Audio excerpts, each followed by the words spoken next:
ओम श्री गुरुभ्यो नमः। ओम श्री भवानी शंकराय नमः। ओम श्री मात्रे नमः।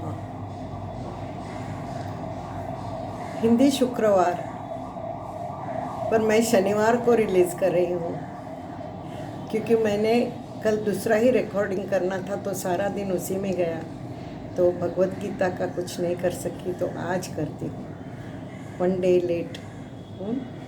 सबसे आज हम 10वां अध्याय लेने वाले हैं, तो उसके पहले हम क्या करेंगे? ध्यान। ओम गीता ध्यानम। ओम गीता ध्यानम। ओम पार्थाय प्रतिबोधितां भगवता नारायणेन स्वयं व्यासेन ग्रथितां पुराणमुनिना मध्ये महाभारतम् अद्वैतामृतवर्षिणीं भगवतीम् अष्टादशाध्यायिनीम् अम्ब त्वामनुसन्दधामि भगवद्गीते भवद्वेषिणीम्। नमोऽस्तु ते व्यासविशालबुद्धे पुल्लारविन्दायतपत्रनेत्र येन त्वया भारततैलपूर्ण प्रज्वालितो ज्ञानमयप्रदीप प्रपन्नपारिजाताय तोत्रवेत्रैकपाणये ज्ञानमुद्राय कृष्णाय गीतामृतदुहे नमः। सर्वोपनिषदो गावो दोग्धा गोपालनन्दन पार्थो वत्ससुधीर्भोक्ता दुग्धं गीतामृतं महत्। वसुदेवसुतं देवं कंसचाणूरमर्दनं देवकी परमानन्दं कृष्णं वन्दे जगद्गुरुं। श्रीकृष्णं वन्दे जगद्गुरुं। श्रीकृष्णं वन्दे जगद्गुरुं। श्रीकृष्णं वन्दे जगद्गुरुं। श्रीकृष्णं वन्दे जगद्गुरुं।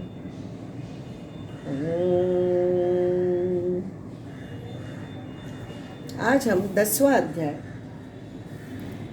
श्रीमद् भगवत गीता का 10वां अध्याय लेंगे। इसका नाम है, ये कहलाता है विभूति योग। विभूति यानी सर्वश्रेष्ठ, उससे श्रेष्ठ और कोई नहीं। तो अर्थात कौन हुआ? भगवान एक ही, हम लोग एक ही रूप में देखते हैं, या राम या कृष्ण या ऐसे माता रानी, एक ही रूप में हम भगवान देखते हैं। लेकिन सच पूछो तो भगवान किन किन चीज़ों में है, ये पूरा अर्जुन ने पूछा और भगवान ने जवाब दिया। भगवान के एक रूप थोड़ा है, नहीं, बहुत रूप है। चराचर में वो है कि नहीं? तो अभी वो बताते हैं। इसलिए 10वां अध्याय विभूति अध्याय कहलाता है। प्रत्येक वस्तु में जो श्रेष्ठ से श्रेष्ठ है, हम दुकान में कुछ लेने जाते हैं ना, तो जिनका खिस्सा भरा हुआ होता है और जिनको उत्तम क्वालिटी की पहचान होती है, तो वो क्या बोलते हैं? उत्तम से उत्तम मुझे दो साड़ी, उत्तम से उत्तम डिज़ाइन, उसका टेक्सचर उत्तम से उत्तम, उससे उत्तम होना ही नहीं चाहिए कोई। ऐसे कोई लोग होते हैं कि जो उनको सबसे एक्सेलेंस, पार एक्सेलेंस बोलते हैं उसको, पार एक्सेलेंस है। तो हमारे भगवान तो पार एक्सेलेंस है। हाँ, सब में वो है, हर एक चीज़ में जो बेस्ट है ना, वो है। और भगवान ने जो सृष्टि बनाई है वो कितने वस्तुओं से बनाई है, हर वस्तु में वो है। तो वो शुरू करते हैं प्राणियों से। कहते हैं भावनाएं होती है ना, लाइक अहिंसा। अहिंसा एक अच्छा गुण होता है ना, गुण। अहिंसा, समता यानी समदृष्टि, तुष्टि संतोष होता है, तप, दान, यश, अपयश भी, ये सब प्राणियों में जो देखा जाता है, ये सब गुण या अवगुण जिन प्राणियों में देखे जाते हैं वो सब मुझसे ही उत्पन्न हुए। यानी there is all animate and inanimate. Inanimate को कुछ नहीं होता है, ऐसा भावना वगैरह नहीं होते, ऐसे हम बोलते हैं। मालूम नहीं, हमने उनको पूछा नहीं है, लेकिन हम सोचते हैं कि वो निर्जीव प्राणी है तो निर्जीव में कुछ नहीं होता है।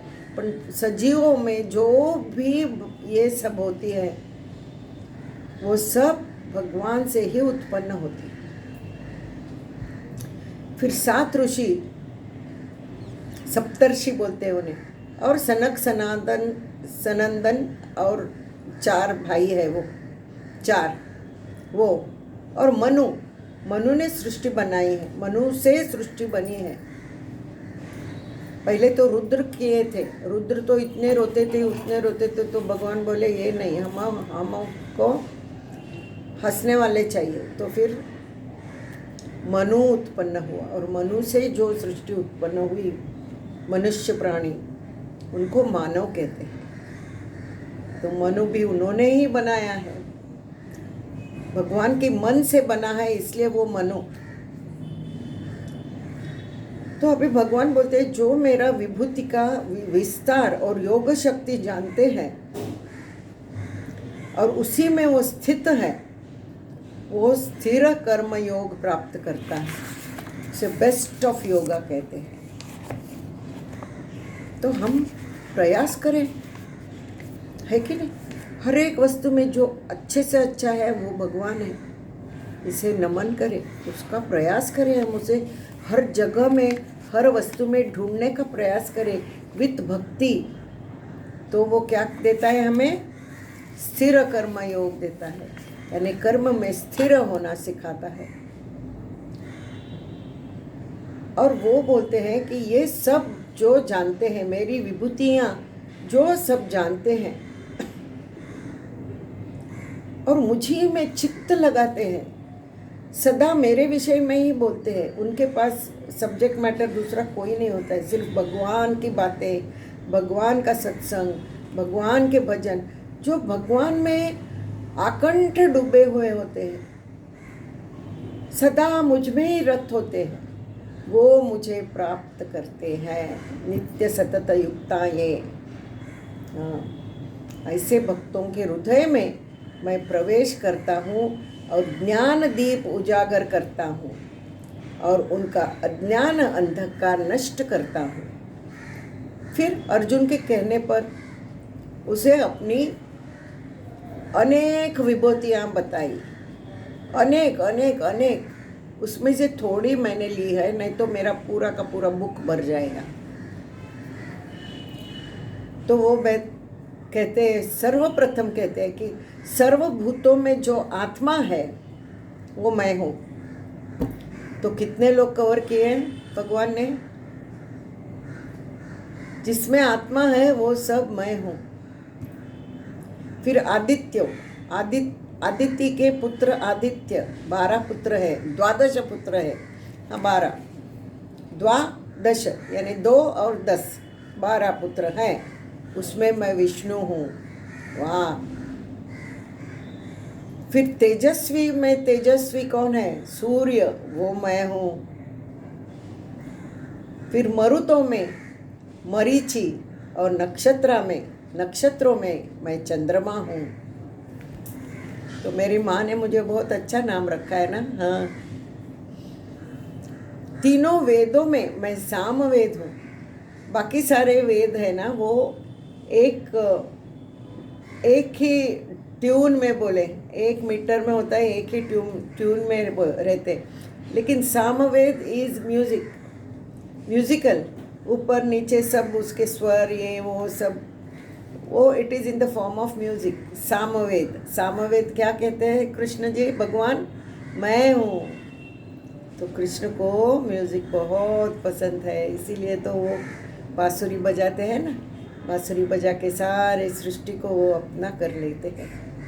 फिर स्वर्गों में देव होते हैं ना, स्वर्गों में, उसमें इंद्र मैं हूँ, सबसे श्रेष्ठ देवों में देव इंद्र देव। यानी ये नहीं, ये देव हायर ग्रेड के हैं, वो ब्रह्मा विष्णु महेश वो नहीं। स्वर्ग में जो देव होते हैं ना, उसमें इंद्र, स्वर्ग का राजा इंद्र है ना, तो स्वर्ग का देव इंद्र है। स्वर्गीय देहों में, ये ब्रह्मा विष्णु में स्वर्गीय नहीं है, वो तो सारे जगत में है। ये स्वर्ग में इंद्र देवों में इंद्र है, और इंद्रियों में कौन है भगवान? मन। इंद्रियों में मन, और भूत मात्र में, बाकी सब भूत मात्र में मैं कैसे रूप, किसी रूप में चैतन्य यानी जीवन, चैतन्य रूप में हूँ। ऐसी बहुत लंबी चौड़ी लिस्ट है। संक्षिप्त में देखा जाए तो हम यही एक लाइन गा सकते हैं, जहाँ वहाँ देखो वहाँ, जहाँ मत मत पूछो कहाँ कहाँ, जहाँ जहाँ देखो जहाँ मत पूछो कहाँ कहाँ, है संतोषी माँ अपनी संतोषी माँ, अपनी संतोषी माँ। संतोषी माँ कौन है? परमेश्वरी है। जब स्त्री रूप लेता है संतोषी माँ का, जब और रूप लेता है, अनेक रूपों में वो है ना, वो भी भगवान ही है। संतोषी माँ ही भगवान का ही एक रूप है। भगवान कहते हैं कि जिसमें मैं नहीं हूँ ऐसी वस्तु ही नहीं है। इस चराचर में एक भी वस्तु नहीं है ये सृष्टि में जहाँ मैं नहीं हूँ। सब जगह मैंने व्यापित कर दिया है। पूरा का पूरा विश्व वो बोलते हैं मेरे एक अंश से बना है कि नहीं? आश्चर्य की बात। यानी एक अंश से अगर इतना बड़ा परिवार बना है तो वो खुद भगवान कैसे होंगे? ये सोच के तो अर्जुन चक्कर में पड़ जाता है। हाँ, तो क्या हुआ? अर्जुन बोलता है अरे बाप रे, इतना बड़ा है तो, कि तेरे एक अंश से इतना सब निर्माण किया तुमने। तो भगवान अगर आप सोच योग्य समझे कि मैं आपको पूछने लायक हूँ मैं, तो मुझे कृपया आपका वो पूर्ण विश्व दर्शन मिलेगा क्या? देखने मिलेगा क्या? वो 11वां अध्याय हमें भगवान अर्जुन को विश्वरूप दर्शन देते हैं। वो 11वें अध्याय में है, और वो भी बड़ा लंबा चौड़ा है और बहुत सुंदर है वो अध्याय। मेरे पप्पा का बहुत फेवरेट अध्याय था 11वां अध्याय। जैसा मेरे लिए, मैं व्यवहारी अर्दीप पर्सन ना, मैं फादर वॉज स्वर्गीय पर्सन। सब सीमाएं छोड़ दिए उन्होंने। उनको विश्वरूप दर्शन पसंद था भगवान का, 11th चैप्टर, और मुझे 9th चैप्टर। अभी मेरी जर्नी बहुत बाकी है। वो तो पहुँचे हुए थे। तो अगले सप्ताह में हम विश्वरूप दर्शन देखेंगे। तब तक के लिए हमें आज्ञा दीजिए। सिर्फ हम इस सर्वव्यापी भगवान को नतमस्तक होकर सिर्फ ये 2 लाइनें गा सकते हैं। हमारा भगवान कौन है? सद्गुरु। उनके चरणों में हमारा बारंबार प्रणाम। चरण युगल पर शीश झुका कर, हृदय कमल धर करु नमस्कार। करु नमस्कार गुरु, करु नमस्कार। बार मैं करु नमस्कार, बार मैं करु नमस्कार। चरण युगल पर शीश झुका कर, हृदय कमल धर करु नमस्कार। प्रेम से बोलो जय माता दी, जय सद्गुरु, जय कृष्ण भगवान की जय।